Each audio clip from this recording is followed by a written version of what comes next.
லால் கிஷான் அத்வானிக்கு பாரத ரத்னா விருது அறிவிக்கிறார். பட்ட பகலில் 12 மணிக்கு கடப்பாரை கையில் ஏந்தி ரத யாத்திரை என்கிற பெயரால் ஒரு இரத்த யாத்திரையை நடத்தி பாபர் மசூதியை உடைத்து நொறுக்கிய லால் கிஷான் அத்வானிக்கு பாரத ரத்னா விருது. அந்த விருதை நேரில் வந்து பெறுவதற்கு அவருக்கு உடல் வலிமை இல்லை, முதுமை அவரை முத்தமிடுகிறது என்று தெரிந்து குடியரசுத் தலைவர் லால் கிஷான் அத்வானியினுடைய வீட்டுக்கு போகிறார். லால் கிஷான் அத்வானி சிம்மாசனத்தில் உட்கார்ந்திருப்பதை போல உட்கார்ந்திருக்கிறார். அருகில் நாற்காலி போட்டு நாடாளும் பிரதமர் மோடி உட்கார்ந்திருக்கிறார். குடியரசுத் தலைவர் குனிந்து அந்த பாரத ரத்னா விருதை அவருக்கு கொடுக்கிறார்.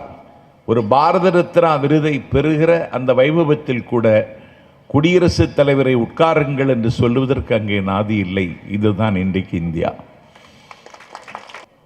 ஆனால் அவன் போடுற ட்ரெஸ் 11.5 லட்சம். ஃபேஷன் டெக்னாலஜி படித்த ஒரு ஆள் தான் அதுக்கு வடிவமைச்சு கொடுக்கிறார். அவருக்கு மாச சம்பளம் 5 லட்சம். அவர் பறந்து செல்லுகிற விமானத்திற்கு 8000 கோடி ரூபாய் செலவு, 8000 கோடி ரூபாய் மதிப்பு. நாஞ்சில் சம்பத்து கன்னியாகுமரியில் இருந்து புறப்பட்டு சென்னை வருதுக்கு முன்னே நாய் விடாத பாடு நான் பட்டுட்டேன். 8000 கோடி ரூபாய்க்கு விமானம். வெயில் காலமானதில் பசி வந்தாலும் சாப்பிட முடியல. அவர் என்ன சாப்பிடுகிறார்னு தெரியுமா உங்களுக்கு? ஜப்பான் காளான். ஒருவேளை அவன் சாப்பிடுகிற ஜப்பான் காளானுடைய விலை 6 லட்சம் ரூபாய். ஏதோ ஒரு பிரியாணியை தின்னுக்கிட்டு சைதை சாதிக்கு பெரிய விருந்து சாப்பிட்ட மாதிரி பூரிப்பில் இருக்கான். அவன் ஜப்பான் காளான் சாப்பிட்றான். அதனால தான் 56 இன்ச்சு மார்பு கொஞ்சமும் குறையாம இருக்கு. நீ எங்க கொண்டு விட்டுட்ட? என்ன நாங்க என்ன குற்றம் செய்தோம்? விண்ணை குடைந்து காற்று கூ கூ என்று வீசியது, வெட்டி முறைத்தது மின்னல், கொட்டி முளைக்கியது வானம், சட்ட சடார் என்று மழை பொழிந்தது. திக்கெல்லாம் போழுகிற திருநெல்வேலி சீமையில் ஓடிக்கொண்டிருக்கிற பொருணையாறு பரணியாறு ஊருக்குள் புகுந்து 24 அடி உயரத்திற்கு பாய்கிறது. பாதுகாப்புத்துறை அமைச்சர் ராஜ்நாத் சிங் பறந்து வந்தார், பறந்து போய்விட்டார். வெங்காயமும் பூண்டும் சாப்பிடாத பெருமாட்டி நிர்மலா சீதாராமன், அவர் பறந்து வந்தார், பார்வையிட்டார், போய்விட்டார். ஒன்றிய அரசிடமிருந்து குழுக்கள் வந்தன. சேதத்தை மதிப்பிட்டு விட்டு வில் சாட்டிஸ்ஃபேக்ஷன், தமிழக அரசினுடைய நிவாரணப் பணிகள் நிறைவாக இருக்கிறது என்று சான்றிதழ் தந்துவிட்டு போனார்கள். டிசம்பர் திங்கள் 19ஆம் தேதி முதலமைச்சர் டெல்லிக்கு சென்றார். பிரதமரை சந்திக்க நேரம் கேட்டார். எப்போ டைம் கொடுத்தான் தெரியுமா? இரவு 7:30 மணிக்கு கொடுத்தான். எப்போதுமே இரவு தான். ஒரு கட்சியில் இன்னொரு கட்சியில் இணைக்கிறான். ராத்திரி 2 மணிக்கு முடிவெடுக்கிறான்.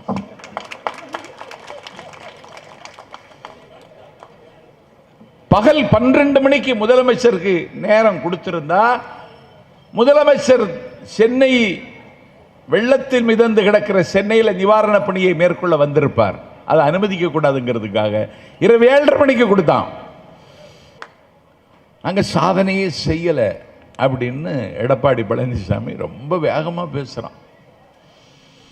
உணர்ச்சி வசப்பட்டு பேசுகிறார். இவனுக்கு உணர்ச்சி இருக்குங்கிறதே நான் இப்பதான் கண்டுபிடிச்சேன். பிஜேபியோடு உறவை முறிச்சிட்டோம், அப்ப சைதை சாதிக்கு இஸ்லாமியர்கள் ஓட்டு போட்டுருவான்னு அவர் நம்புறார். நான் கேட்கிறேன், நீ பிஜேபியோட இப்போது உனக்கு உறவு இல்லையா? நான் கேட்கிற, மோடியினுடைய பெயரை சொல்லி இந்த பாசிச ஆட்சியினுடைய அடக்குமுறையை சுட்டிக்காட்டி எங்கேயாவது விமர்சனம் இதுவரைக்கும் வச்சிருக்கிறியா நீ? இல்லை. கிண்டி ராஜபவனில் ஒரு ஆளுநர் இருக்கிறார், ஆர்.என். ரவி. அகில உலக ஓட்டப்பந்தயத்தில் தங்கப்பதக்கம் வாங்கினவன்.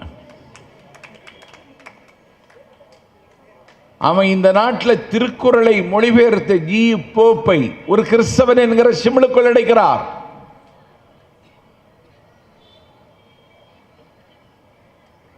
கால்டுவெல், பிஷப் கால்டுவெல், என்னுடைய தமிழுக்கு கிளாசிக்கல் லாங்குவேஜ் என்ற தகுதி இருக்கிறது என்று முதலில் உறக்க சொன்னவன் பிஷப் கால்டுவெல்.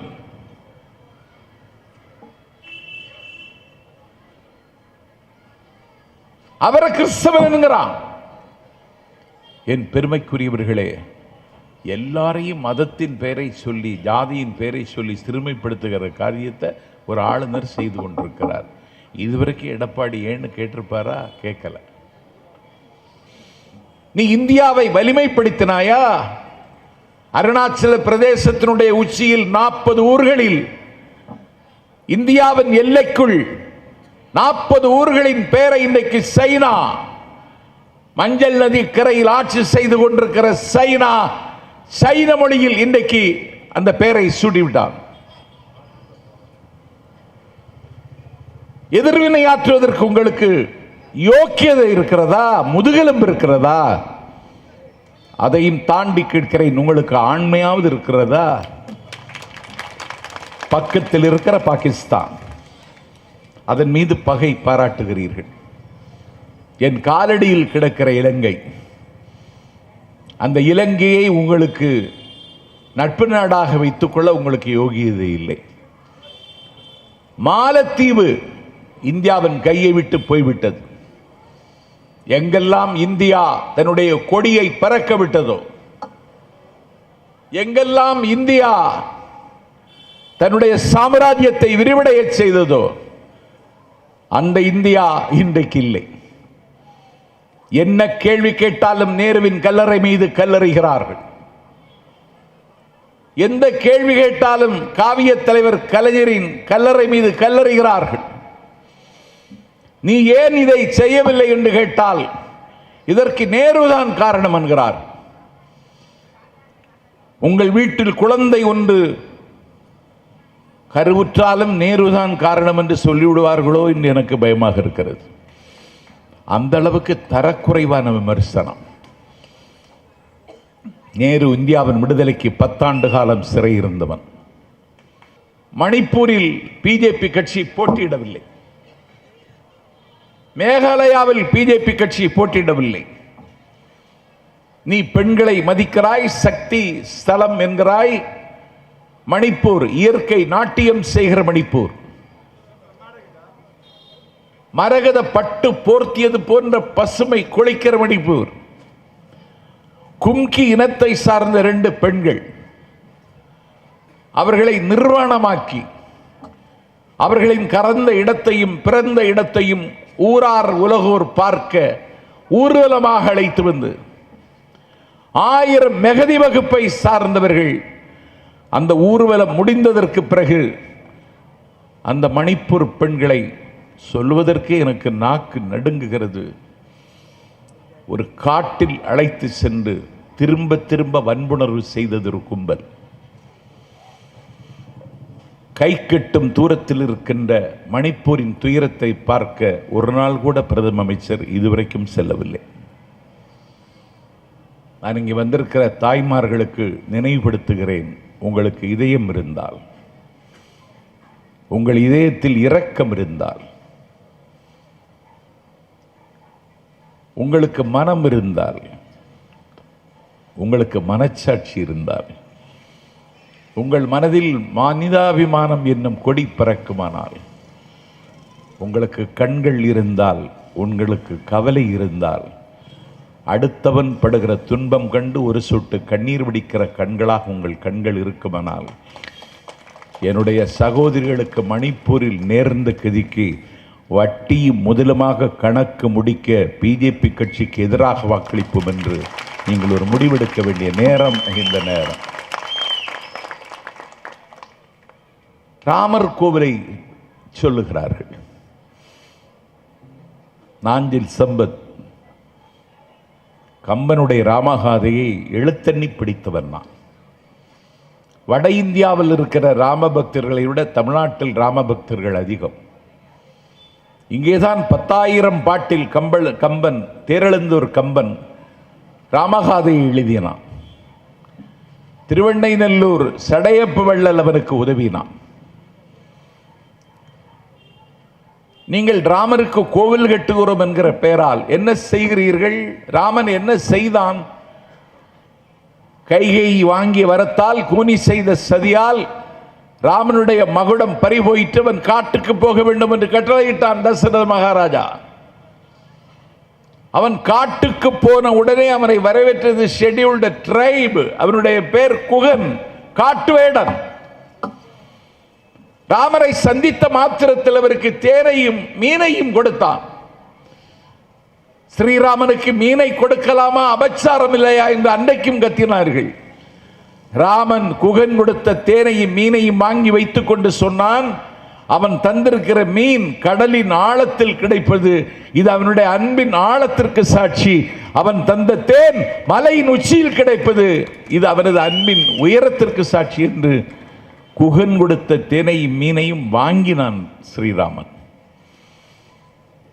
சுக்ரீவன் குரங்கினத்தில் பிறந்தவன், ராமனை போல மனைவியை இழந்தவன்.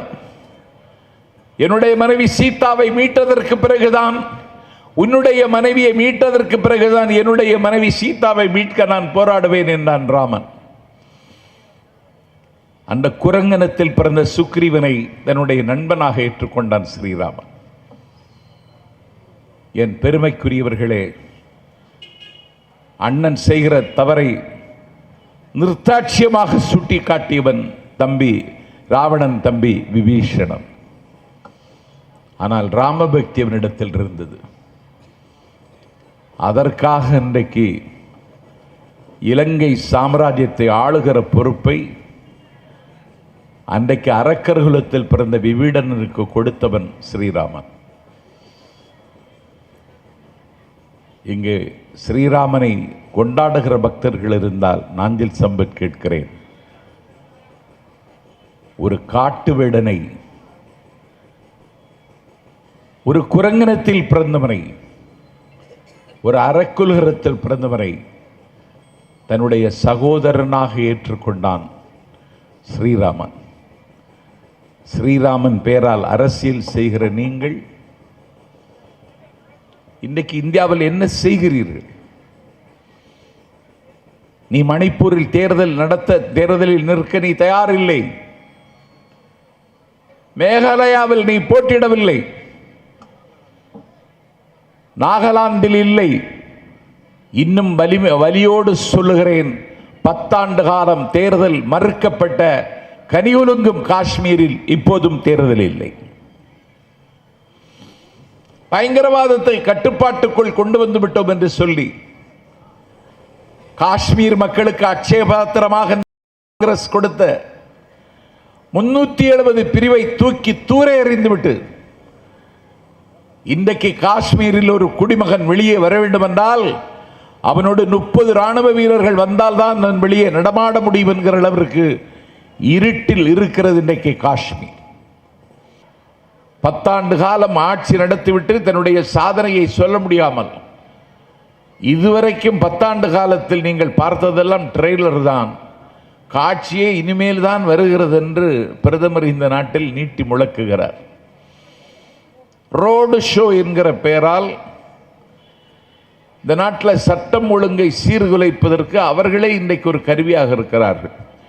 எப்பொழுது ரோடு ஷோ நடத்துவதற்கு அவர்கள் திட்டமிட்டார்களோ அப்போதே அவர்கள் ரோட்டுக்கு வர முடிவெடுத்து விட்டார்கள் என்பதை நாட்டு மக்கள் புரிந்து கொண்டார்கள்.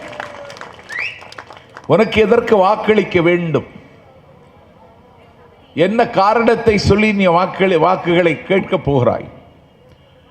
திராவிட முன்னேற்ற கழகம் சொல்லுகிறது 10 ஆண்டு காலம் ஒரு பாசிசத்தின் பிடியில் இந்தியா சிக்கி இருக்கிறது. இதை யாராவது கேள்வி கேட்க முடியுமா என்றால் முடியாது. பிரதமர் மனமறிந்து பொய் சொல்லுகிறார். ஒரு பழங்குடியின வகுப்பை சார்ந்த பெண்ணை இந்த நாட்டினுடைய குடியரசுத் தலைவர் ஆக்கியிருக்கிறேன் என்று சொல்லுகிறார். நாஞ்சில் சம்பத் நெற்குன்றத்தில் கேட்கிறேன், ஒரு பழங்குடியின வகுப்பை சார்ந்தவரை நீ இந்த நாட்டில் குடியரசுத் தலைவர் ஆக்கியது உண்மைதான். ஆனால் இந்தியாவினுடைய உச்சநீதிமன்றத்தினுடைய தலைமை நீதிபதிக்கு, நாடாளும் பிரதமருக்கு, பாராளுமன்றத்தினுடைய சபாநாயகருக்கு, ஒன்றிய அமைச்சர்களுக்கு பதவி பிரமாணம் செய்து வைக்கிற அதிகாரத்தில் இருப்பவர் குடியரசுத் தலைவர். இந்தியாவினுடைய தரைப்படை, கப்பற்படை, விமானப்படை 3 படைகளின் தளபதிகளுக்கும் உத்தரவிடுகிற இடத்தில் இருப்பவர் இந்தியாவின் குடியரசுத் தலைவர். இத்தனை அதிகாரங்களை வைத்திருக்கிற குடியரசுத் தலைவரை நீங்கள் குடியரசுத் தலைவராக இதுவரைக்கும் ஒப்புக்கொண்டிருக்கிறீர்களா? நீங்கள் சென்ட்ரல் விஸ்தா என்கிற பெயரில் 25 லட்சம் கோடியில் ஒரு புதிய பாராளுமன்றத்தை கட்டுகிறார்கள். இன்றைக்கு ஏற்கனவே இருந்த பார்லமெண்ட், உலகத்தில் பல நாடுகளுக்கு நான் போய் வந்திருக்கிறேன்.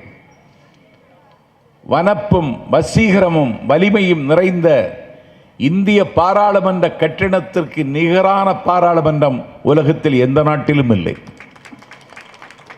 அந்த பாராளுமன்றம் இருக்கிற பொழுது இனி ஒரு புதிய பாராளுமன்றத்தை கட்டி அதை திறந்து வைக்கிற திருவிழாவிற்கு குடியரசுத் தலைவருக்கு அழைப்பில்லை. ராமர் கோவில் பிரதிஷ்டை செய்கிறேன் என்கிற பெயரால் ஒரு மதவாத அரசியலுக்கு முகம் தருவதற்கு எடுத்தவர்கள் முட்டாள்தனமான முயற்சிக்கு குடியரசுத் தலைவருக்கு அழைப்பில்லை.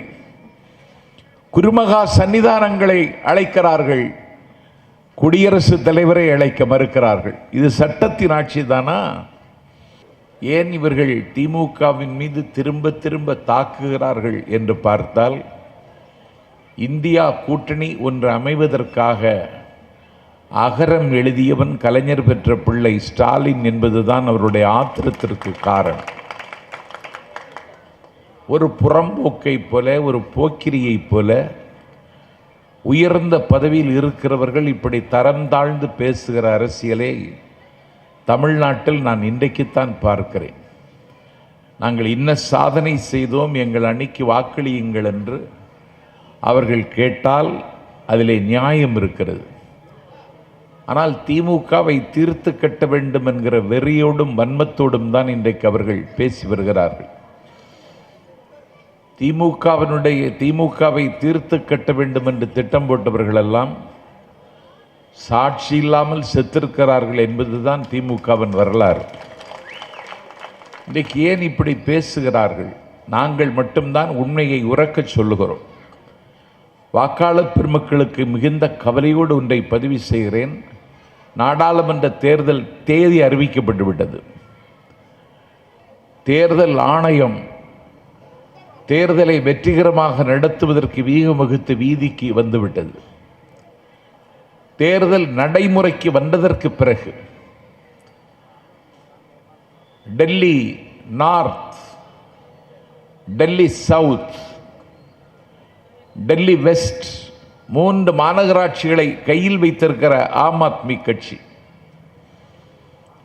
சரிந்து கொண்டிருக்கிற சாம்ராஜ்யங்களின் சாம்பல் மேடாக இருக்கிற டெல்லி பட்டணத்தில் 2வது முறையாக அதிகாரத்தில் இருக்கிற ஆம் ஆத்மி கட்சி, பஞ்சநிதிகள் பாய்கின்ற பஞ்சாபில்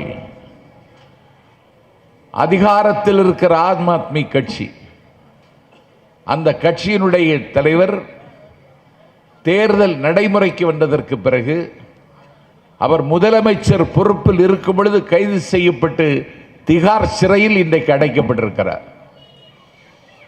தேர்தல் நடைமுறைக்கு வந்ததற்கு பிறகு ஹேமந்த் சோரன் ஜார்க்கண்ட் மாநிலத்தினுடைய முதலமைச்சர் கைது செய்யப்பட்டு இன்றைக்கு டெல்லி திகார் சிறையில் வைக்கப்பட்டிருக்கிறார். எனக்கு தெரிந்து இப்படி ஒரு அநியாயத்தை இந்தியா இன்றைக்குத்தான் பார்க்கிறது. இவர்கள் அதை எளிதாக கடந்து விடுகிறார்கள். நீ அரவிந்த் கெஜ்ரிவாலை ஏன் கைது செய்தாய் என்ற கேள்விக்கு பதில் இல்லை. நீ ஹேமந்த் சோரனை எதற்கு சிறை வைத்திருக்கிறாய் என்ற கேள்விக்கு அவரிடத்தில் பதில் இல்லை. ஆட்சிக்கு வந்தவுடனே கொரோனா தொற்றால் பாதிக்கப்பட்ட மக்கள் அவருடைய குடும்ப நிலையில் நம்மளும் பங்கெடுக்க வேண்டும் என்று 4000 ரூபாய் தந்தார் முதலமைச்சர். இது தேர்தல் வாக்குறுதியில் இல்லாதது. முழு கரும்போடு 21 பொருட்கள் பொங்கலுக்கு தந்தார். எடப்பாடி சொல்றார் கரும்பு இனிக்கல. இவன் கரும்பை வாயில வச்சானா வேற எதையாவது வச்சானா எனக்கு தெரியல. இன்னைக்கு 1000 ரூபாய் உரிமை தொகை பெண்களுக்கு. 1,15,00,000 பெண்கள் அதை வாங்குறாங்க. இந்தியாவிலே இல்லை, உலகத்திலே எங்கே இந்த அதிசயம் நடந்ததில்லை. என் தங்கச்சி பச்சைப்பன் காலேஜில் பேராசிரியராக இருக்கா. அவள் என்கிட்ட கேட்குற, இந்த ரூபா நான் வாங்க முடியுமா, நீ மாசுட்ட சொல்லி ஏதாவது ஏற்பாடு பண்ணுவியான்னு கேட்குறா. ஒரு கல்லூரி பேராசிரியர் 1,35,000 ரூபா சம்பளம் வாங்குறவங்களுக்கே இந்த தொகையை வாங்கணும்னு ஆசை இருக்கு. ஏன் மனைவி என்கிட்ட கேட்குறா, நான் வாங்க முடியுமா? நான் சொன்னேன், நீ எனக்கு மனைவியாக இருக்கிற வரைக்கும் வாங்க முடியாது. அப்போ என்ன செய்யணும்? அதான் தேர்தல் முடிஞ்சு பார்ப்போம்னு சொல்ல. நான் நீ தேர்தல் முடிஞ்சு ஊருக்கு போனால் தான் ஏன் நிலைமை என்ன ஆகும்னு தெரியும். 1,15,00,000 பேருக்கு 17 லட்சம் அரசு பள்ளி மாணவர்களுக்கு காலை சிற்றுண்டி. அண்ணன் ஸ்டாலினுடைய திராவிட மாடல் அரசு இன்னைக்கு பல மாநிலங்களில் பின்பற்றுகிறார்கள். ஆனால் காலை சிற்றுண்டி திட்டத்தை உலகத்தின் வளர்ந்த நாடாக மதிக்கப்படுகிற கனடாவில் இன்னைக்கு நடைமுறைப்படுத்திட்டான். எங்கள் பயணம் லட்சிய பயணம். ஒரே ஒரு செய்தியை சொல்கிறேன். அன்வர் கான் 62 வயசு, தாராபுரத்தில் பாய் கடை வச்சிருக்கார். அவரும் பாய் தான், அவர் செய்கிற வியாபாரமும் பாய் தான். அணி அணியாக அலைகளையாக போகிறான் பழனிக்கு பாத யாத்திரையாக. என் தம்பிகள், என் சொந்தங்கள், காலை 7 மணியிலிருந்து இரவு 11 மணி வரைக்கும் அவருடைய பாய் வியாபாரம் செய்கிற கடையில் 65 பிளக் பாயிண்ட் வைத்திருக்கிறார். பழனி யாத்திரை செல்லக்கூடிய பக்தர்களுக்கு ஃபோனில் சார்ஜ் ஏற்றுவதற்கு ஒரு அன்வர் கான் என்பவர் உதவி செய்கிறார் என்றால் இதற்கு பேர் தான் இந்தியா. இந்த இந்தியாவினுடைய பன்முகத்தன்மையை, இந்த இந்தியாவினுடைய இறையாண்மையை, இந்த இந்தியாவினுடைய மேன்மையை சின்னாபின்னமாக்கி ஒரு கோல்வார்க்கர் தத்துவத்தை நிலைநிறுத்தி கோட்சேயின் இந்தியாவை சிருஷ்டிக்க விரும்புகிறார்கள். அதை எந்த காலத்திலும் அனுமதிக்க கூடாது என்பது உங்கள் தீர்ப்பாக இருக்க வேண்டும். அண்ணன் TR பாலு இந்த தொகுதி மக்களினுடைய சுகதுக்கங்களை தீர்மானிக்க இந்தியாவில் ஒரு வலிமை வாய்ந்த படைக்கருவியாக இருந்து கலைஞருக்கு பக்கத்துணையாக இருந்தவர். இன்றைக்கு கழகத்தின் பொருளாளராக களத்தில் நிற்கிறார். அவருக்கு உங்கள் வாக்குகளை உதயசூரியன் சின்னத்தில் தாருங்கள். உடைந்து சிதறிய நெஞ்சத்தோடு கேட்கிறேன், உருக்குலைந்த உள்ளத்தோடு கேட்கிறேன், கணக்கற்ற கவலையோடு கேட்கிறேன், உங்கள் காலில் மாலையாக விழுந்து கெஞ்சி கேட்கிறேன், மடிப்பிச்சை கேட்கிறேன், மன்றாடி கேட்கிறேன். ஒரு பிச்சைக்காரன் யாசகம் கேட்டதைப் போல நாஞ்சில் சம்பத் நற்குன்றத்தில் என் அண்ணன் TR பாலுவுக்காக யாசகம் கேட்கிறேன். வாக்களியுங்கள் உதயசூரியன் சின்னத்திற்கு, வாய்ப்பளியுங்கள் TR பாலுவுக்கு என்று கேட்டு, காலம் இன்னும் நீட்டிக்க வாய்ப்பில்லாத நிலையில் வெற்றி விழாவில் சந்திக்கிறேன். விடிய விடிய பேசுகிறேன். நன்றி, வணக்கம்.